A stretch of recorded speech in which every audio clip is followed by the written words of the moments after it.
бидний одоо хийгээд байгаа бөөр гэр бол шөндөө өнгөө цахилгаанаар хална бөөрэ. Өдөр бол нарны энергиээр хална гэсэн концепц яваад шүү дээ. Тэгэхээр ер нь бол эрчим хүчний зардлыг бол баг тэг болгоно гэсэн амбицтай. Тий, өдөр ер нь халаахгүйсэн ч болно. Юу? Дулаан бөөр аян үргэлжилж байна. Пассив барилгын хүрээлэн. За пассив гамба бид хоёр энэ хайластад нэгэн айлын бөөрийг бол одоо дулаалсан байгаад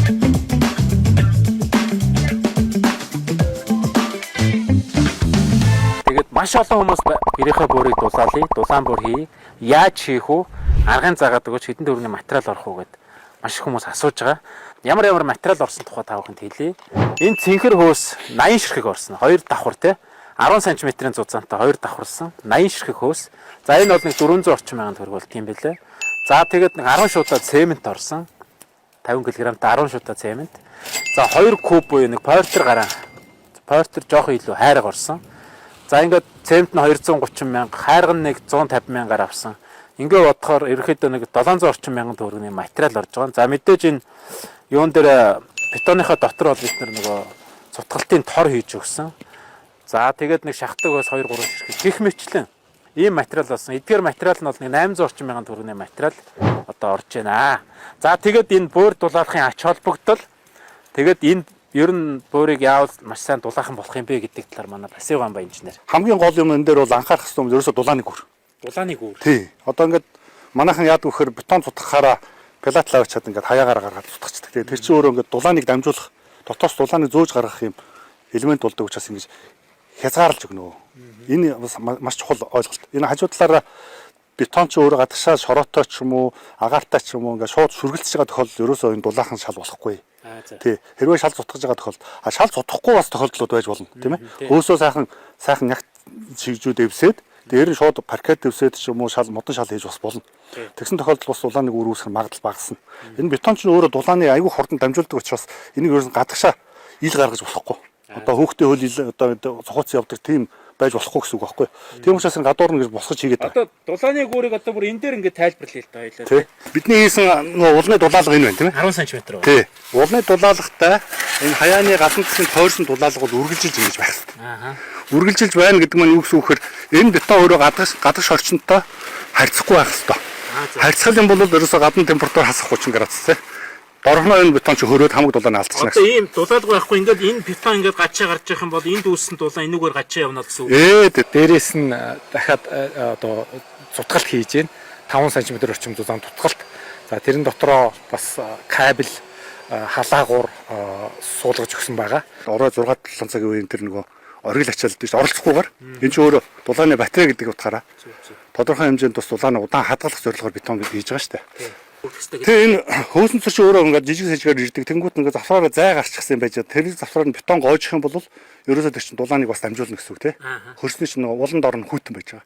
Тэгэхээр энийг хамгаалахын тулд бид нар ялгаар ут хийж дэвсэж байна. Яа одоо бетон цутгаж байна. Тэгэхгүй бол энэ завсраар нь гоожуулаа хийчих юм бол ямар ч нэмэргүй хийсэн ажил маань. Газрын хөрсний маань өөрийнх нь температур мөнхийн одоо сөрөг температуртай үйлжингөө байна.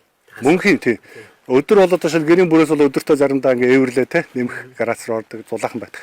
Энэ хөрс бол одоо 5 6 сар хүртэл мөнх хөлдөө байгаад байдаг учраас энэс хамгаалах үүднээс бид тооцоо хийж аваад доор хаяж 10 см дулаалах хэрэгтэй байна гэсэн юм үр дүн гарч ирсэн.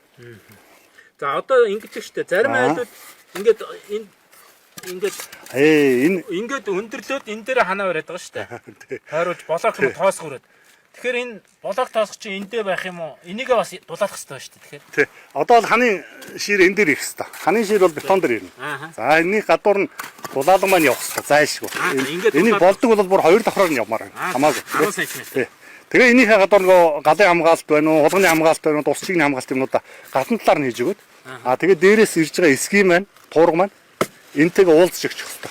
Гадуур нь давж орж ирчих. Ингэж хийх юм бол ямар ч дулааны тасралтгүйгээр дулаалга маань үргэлжлэх байхгүй. Дотор нь хийчих юм бол аюул болно. Ингэж хийх юм бол энэ чинь шууд хөрстэйгээ харьцаж байгаа. Тэгээд энэ хөрс чинь ингээд дулааныг дамжуулаад ингээд эндээс чинь бүх дулаан чинь ийшээ гараа явчих байхгүй. Ингэж болохгүй гэсэн. Энийг гадуур нь хэрвээ шаардлагатай бол гадуур нь хийн. Шаардлагагүй энэ зүгээр сайхан хулганы тор тавиал шаварлага хийгээл. Хүмүүс чинь ингэж байгаа шүү дээ. Хулган иднэ энэ чинь гэж байгаа шүү дээ. Энийг яаж хамгаалах вэ?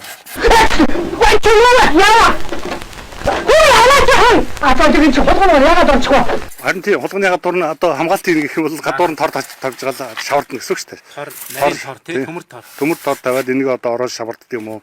Гэрээ чинь дулаалцахаар нэг агааржуулт бөхчин болчиход байгаа шүү дээ тий. Тий. Агааржуултыг яаж шийдэх вэ? Агааржуултыг ингэж байгаа юм. Одоо бид нар ингэж янз бүрийн туршилтаар гарч ирсэн.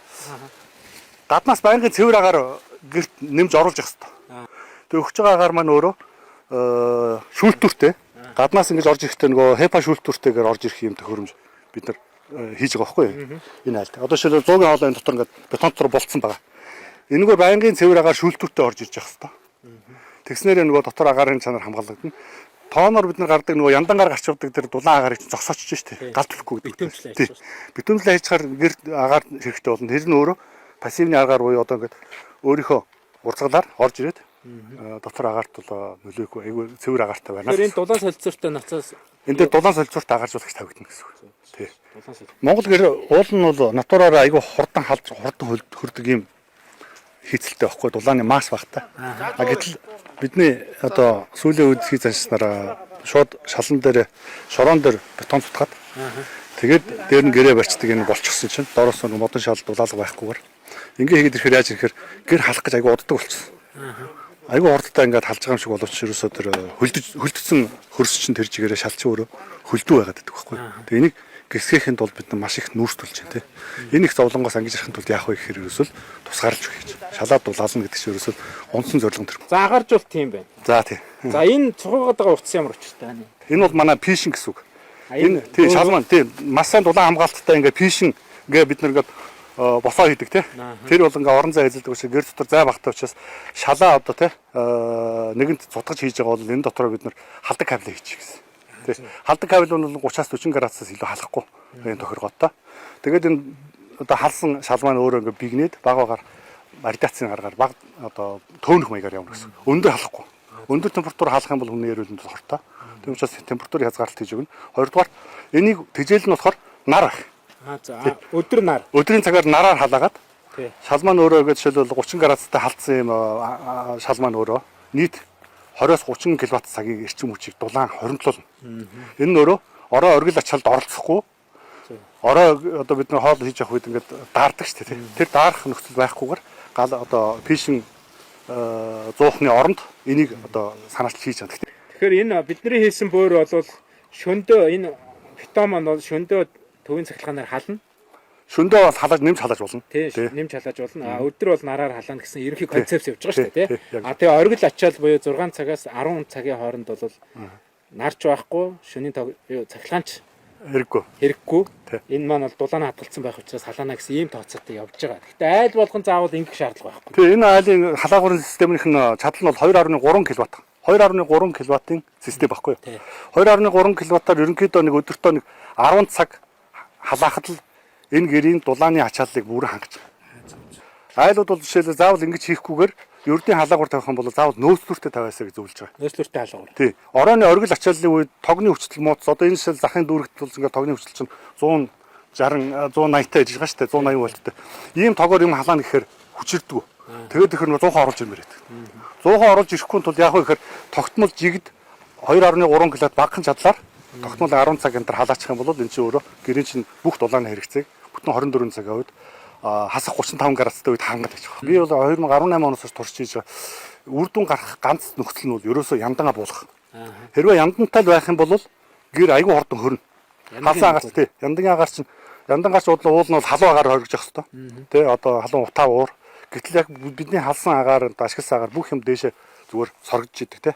Тэгэхээр нөө цахилгаанаар халаа ихэхэр чи цахилгаан ч унаа штэ төлбөр нь өндөр штэ гэж манайхан тэгээд байгаа. Тэгэхээр аль болохоор шөнийн цахилгаан болж идэг. Өнгөө цахилгаан ашиглах хэрэгтэй. Дээрээс нь хоримтлуулдаг халаагаар хэрэглэх хэрэгтэй гэсэн санаа яваад байна. Юусаа тий. Тэгээ болвол өдрийн нартай холбочих хэрэгтэй. Тий. За тэгээ бид нар энэ төслийг бол одоо гэр төслгээд бас хүмүүстэй хамтарч энэ ажлыг явуулж байгаа. Тэгээ одоо гэрээ барина, гэрээ дулаална, хаявч маявч, дээвэр туурах, агаар жилтэн систем гэдэг маш олон юм байгаа. Тэгээ тухай бүрдэн тайлбарлаад явъя тий.